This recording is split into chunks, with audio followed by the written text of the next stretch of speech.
Kita berdoa. Kebaikan Tuhan senantiasa menyertai kita. Anugerahnya memberikan kedamaian kepada kita. Dan Roh Kudus mengurapi kita untuk mengerti kehendaknya. Dalam nama Yesus, kita buka hati untuk menerima sabda Tuhan. Amin. Shalom. Salam sejahtera. Salam sehat. Salam kebaikan buat kita semuanya, Bapak Ibu yang terkasih dalam nama Yesus, dimanapun berada pada saat ini. Oleh karena itu, kita akan mendengarkan firman Tuhan yang menjadi khotbah kita pada saat ini, tertulis dalam kitab Kolose pasal 3 ayat 22 sampai dengan ayat yang ke-25. Saya akan membaca demikian firman Tuhan. Hai hamba-hamba, taatilah Tuhanmu yang di dunia ini dalam segala hal. Jangan hanya di hadapan mereka saja untuk menyenangkan mereka, melainkan dengan tulus hati karena takut akan Tuhan. Apapun juga yang kamu perbuatlah dengan segenap hatimu seperti untuk Tuhan dan bukan untuk manusia. Kamu tahu bahwa dari Tuhanlah kamu akan menerima bagian yang ditentukan bagimu sebagai upah. Kristus adalah Tuhan dan kamu hambanya. Barang siapa berbuat kesalahan, ia akan menanggung kesalahannya itu, karena Tuhan tidak memandang orang. Sampai di sana pembacaan kebenaran firman Tuhan yang bisa kita dengarkan pada saat ini. Jemaat Tuhan, jemaat yang terkasih dalam Kristus Yesus, tentu panggilan orang yang percaya atau panggilan anak-anak Tuhan sejak manusia diciptakan, yaitu untuk bekerja. Ketika Tuhan menyampaikan suatu mandat kepada Adam, yang pertama sekali dikatakan beranak cucu dan bertambah banyaknya, yang artinya Adam disuruh oleh Tuhan untuk melakukan segala pekerjaan, tetapi pekerjaan di dalam Tuhan. Maka orang yang percaya, Tuhan suruh, Tuhan tentukan, Tuhan ajak untuk senantiasa bekerja di dalam Tuhan. Bekerja di dalam Tuhan berarti melakukan segala sesuatu yang Tuhan kehendaki. Dalam perikop kebenaran firman Tuhan yang sampai kepada kita pada saat ini, bagaimana seorang Paulus yang dipanggil Tuhan, yang diurapi Tuhan, yang bekerja untuk Tuhan, memberikan suatu nasihat kepada orang-orang yang ada di Tesalonika. Dalam perikop firman Tuhan yang sampai kepada kita pada saat ini, bagaimana Paulus mengajak supaya seorang hamba melakukan sesuatu pekerjaannya dengan cara apa? Dengan cara taat kepada tuannya. Paulus bukan berarti mau mengatakan atau mau mendukung sistem perhambaan atau sistem perbudakan yang ada di jemaat Kolose. Paulus sebenarnya sangat-sangat menentang semuanya itu. Paulus tidak menyukai orang Kristen itu mau memperbudak sesamanya. Tetapi firman ini mau menyoroti bukan persoalan perbudakannya, tetapi bagaimana seseorang mau melakukan pekerjaan di dalam Tuhan. Seorang hamba dituntut untuk melakukan pekerjaannya dengan cara yang paling utama, taat kepada tuannya. Hamba disebut dalam bahasa Yunani yaitu doulos, dan dalam bahasa Ibrani disebut ebed. Seorang hamba sebenarnya dia tidak mempunyai wewenang, dia tidak mempunyai kebebasan, dia tidak akan melakukan apapun kecuali disuruh oleh tuannya. Seorang hamba akan melakukan apapun itu tanpa keberatan ketika tuannya menyuruhnya. Firman ini mau mengajak kita, mau mengajari kita bagaimana sebenarnya seseorang itu harus taat kepada tuannya. Dalam ayat yang ke-22 dikatakan, "Hai hamba-hamba, taatilah Tuhanmu yang ada di dunia ini dalam segala hal. Jangan hanya di hadapan mereka saja untuk menyenangkan mereka, melainkan dengan tulus hati karena takut akan Tuhan." Seorang hamba dituntut untuk melakukan tanggung jawabnya dengan cara yang paling utama, dia mau taat kepada tuannya. Ketaatan yang dipertunjukkan seorang hamba bukan ketaatan sebagai orang yang tidak mengenal Tuhan, tetapi ketaatan yang dipertunjukkan oleh hamba yaitu ketaatan bagaimana dia tunduk kepada Tuhan. Relasi yang diajarkan dalam kebenaran firman Tuhan ini relasi yang seimbang atau yang timbal balik. Allah menginginkan manusia untuk melakukan segala pekerjaan yang menyenangkan hati Tuhan. Maka tema kita pada saat ini yang sampai kepada kita dikatakan bekerja untuk Tuhan. Bagaimana kita bekerja untuk Tuhan? Siapakah sebenarnya yang disebut sebagai hamba? Yang disebut sebagai hamba kalau kita aplikasikan di dalam kehidupan sekarang ini, yaitu kitalah sebenarnya hamba. Dan Kristuslah yang menjadi Tuan kita. Karena Kristus yang menjadi Tuan kita, maka Kristus menuntut kita, menghendaki dari kehidupan kita untuk melakukan segala pekerjaan yang baik, yang benar di hadapan Tuhan. Dan kita melakukan pekerjaan itu bukan karena keterpaksaan, tetapi yang terpenting adalah melakukan pekerjaan oleh karena kita mengenal siapa Tuhan yang memberikan pekerjaan itu kepada kita. Bapak Ibu, dalam ayat yang ke-23 dikatakan, "Apapun juga yang kamu perbuat, perbuatlah dengan segenap hatimu seperti untuk Tuhan dan bukan untuk manusia." Apapun yang kamu perbuat, perbuatlah untuk Tuhan, bukan untuk manusia. Apa perbedaan memperbuat sesuatu untuk Tuhan dan untuk manusia? Kalau kita berbuat untuk manusia, kita bekerja untuk manusia, tentu ukurannya pasti ada.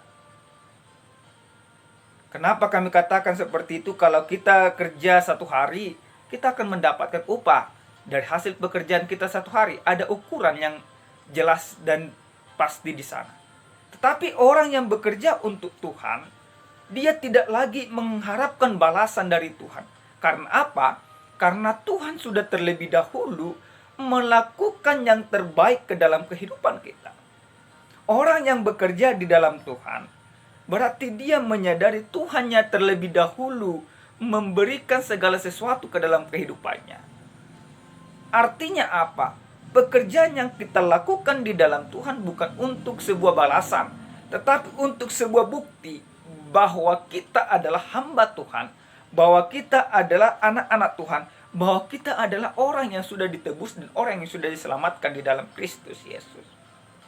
Bapak Ibu, jemaat Tuhan yang terkasih dalam nama Yesus Kristus, menjadi pertanyaan mendasar bagi kita pada saat ini, bagaimana sebenarnya bekerja untuk Tuhan?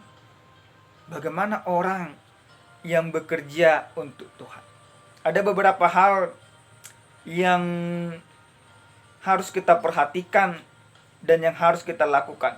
Yang pertama, orang bekerja untuk Tuhan berarti dia menghadirkan Tuhan di dalam pekerjaannya. Hadirkan Tuhan di dalam pekerjaan kita. Orang yang bekerja untuk Tuhan menghadirkan Tuhan dalam pekerjaannya. Bagaimana orang menghadirkan Tuhan dalam pekerjaannya? Menghadirkan Tuhan di dalam pekerjaan berarti apapun yang kita lakukan dalam kita kerjakan itu harus ada kejujuran di sana. Harus ada kedamaian di sana. Kita melakukan sesuatu pekerjaan. Kita mau membuktikan bahwa lewat pekerjaan kita Tuhan juga hadir di sana. Maka jangan ada orang yang percaya melakukan pekerjaan hanya untuk mencari muka kepada Tuannya yang ada di dunia ini. Karena sesungguhnya kita bekerja bukan untuk manusia, tetapi untuk Tuhan.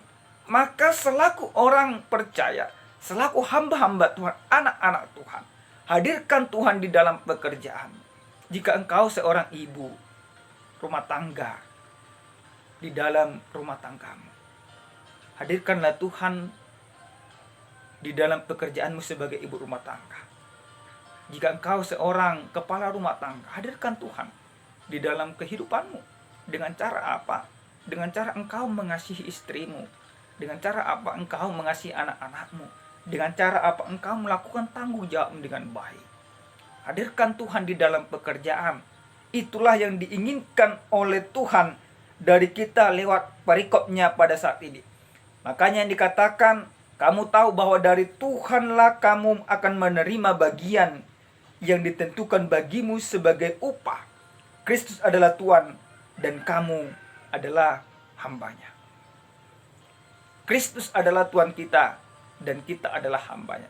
Karena Kristus adalah Tuhan kita dan kita hambanya, berarti kita harus melakukan segala sesuatu, segala pekerjaan itu dengan cara apa? Dengan cara menghadirkan Tuhan dimanapun kita berada. Baik engkau sebagai bos, pimpinan di sebuah perusahaan, atau engkau sebagai karyawan, apapun profesimu, yang terpenting sekarang lewat pekerjaanmu, lewat engkau, lewat kita, orang akan melihat bagaimana kita bertanggung jawab, bagaimana kita hidup, dan bagaimana Kristus ada di sana lewat kita dan lewat pekerjaan-pekerjaan kita. Yang kedua yang harus kita pahami dari kebenaran firman Tuhan ini, bagaimana sebenarnya orang yang bekerja untuk Tuhan. Bekerja untuk Tuhan yang harus kita lakukan adalah cintai pekerjaanmu. Cintai pekerjaanmu. Bapak Ibu yang terkasih dalam Kristus Yesus, tentu hal yang sangat-sangat berat rasanya melakukan sesuatu pekerjaan kalau bukan karena didorong rasa cinta. Seringan apapun pekerjaan itu, kalau kita tidak mampu mencintai pekerjaan kita, maka itu akan sangat sulit dan sangat berat. Tetapi kalau kita mencintai pekerjaan, maka seberat apapun pekerjaan itu akan mampu kita lakukan. Jadi orang yang percaya diajak, dituntun, diarahkan untuk mampu mencintai pekerjaannya. Tidak persoalan pekerjaan apapun itu, tidak persoalan apapun posisimu, tetapi ketika kita sudah mencintai pekerjaan kita, maka kita harus melakukannya dengan keikhlasan, dengan kesungguhan. Kita melakukannya bukan lagi dengan keterpaksaan.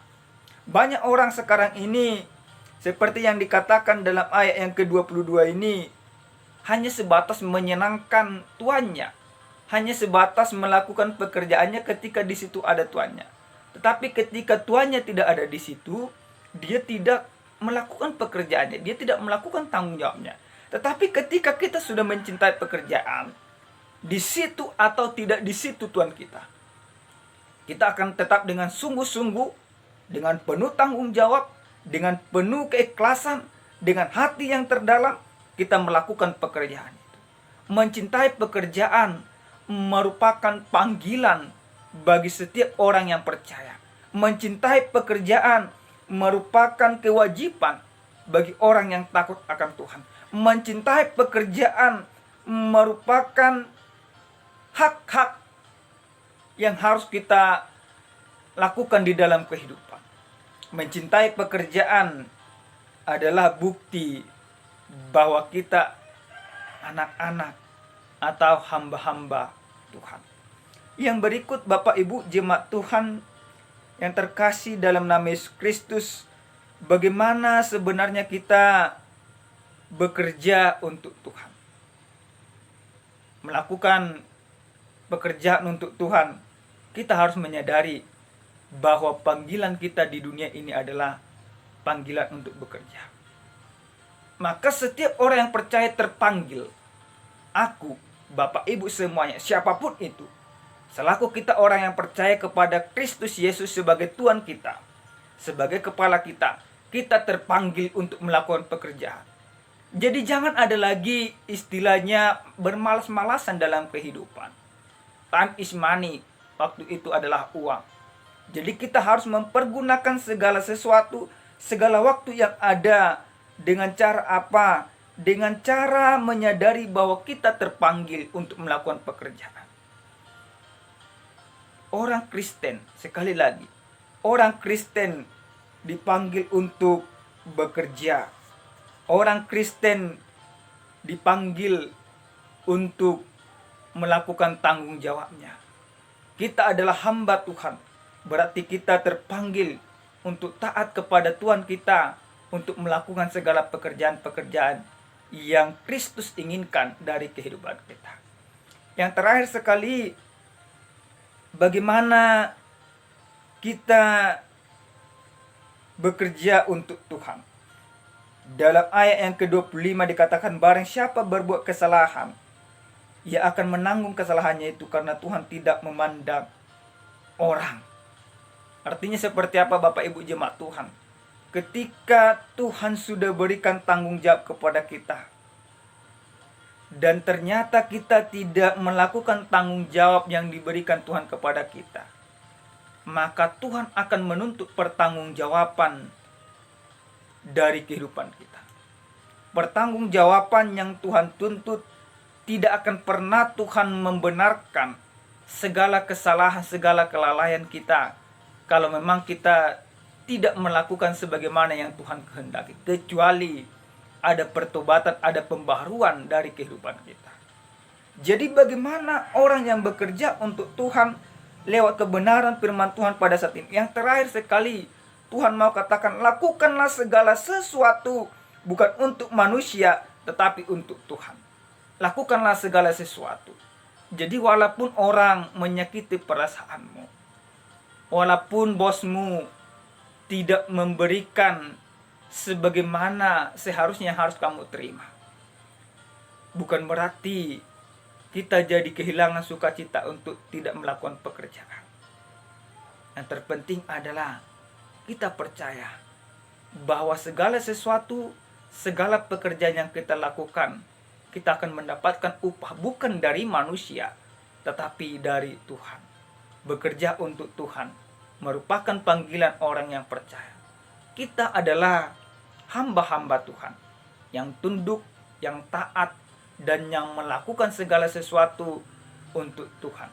Walaupun kita di dunia ini, tetapi Tuhan yang kita sembah menjadi Tuhan kita juga di dunia ini. Bukan uang, bukan materi, bukan jabatan, bukan kehormatan yang menjadi Tuhan kita. Kita melakukan pekerjaan tidak untuk mendapatkan semuanya itu, tidak untuk mendapatkan kehormatan, tetapi kita melakukan pekerjaan karena kita memang terpanggil untuk itu, untuk menjangkau jiwa-jiwa orang-orang yang tersesat, yang belum mengenal Tuhan. Sadarilah, kita adalah hamba Tuhan, dan tunduklah kepada Tuhan. Lakukanlah tanggung jawab kita dengan sungguh-sungguh. Amin. Kita berdoa. Terima kasih Bapa yang baik. Terima kasih buat kebaikan-Mu dalam hidup kami. Terima kasih karena Engkau menyadarkan kami bahwa kami adalah hamba-Mu, bahwa kami harus bekerja dengan kesungguhan hati, dengan tanggung jawab yang baik. Terima kasih Bapa. Lewat firman-Mu pada saat ini Engkau mengajarkan kepada kami harus mencintai pekerjaan kami. Kami harus menghadirkan di dalam pekerjaan kami itu adalah Kristus. Ada kedamaian, ada sukacita. Sehingga setiap orang yang melihat pekerjaan kami, mereka juga akan bersukacita. Terima kasih Bapa. kuatkan kami dengan kuasa Roh Kudus-Mu, sehingga kami mampu benar-benar bekerja untuk-Mu, bukan untuk manusia. Terima kasih. Dalam Kristus Yesus kami berdoa, bersyukur dan berterima kasih kepadamu. Amin. Shalom. Tuhan Yesus memberkati kita semua.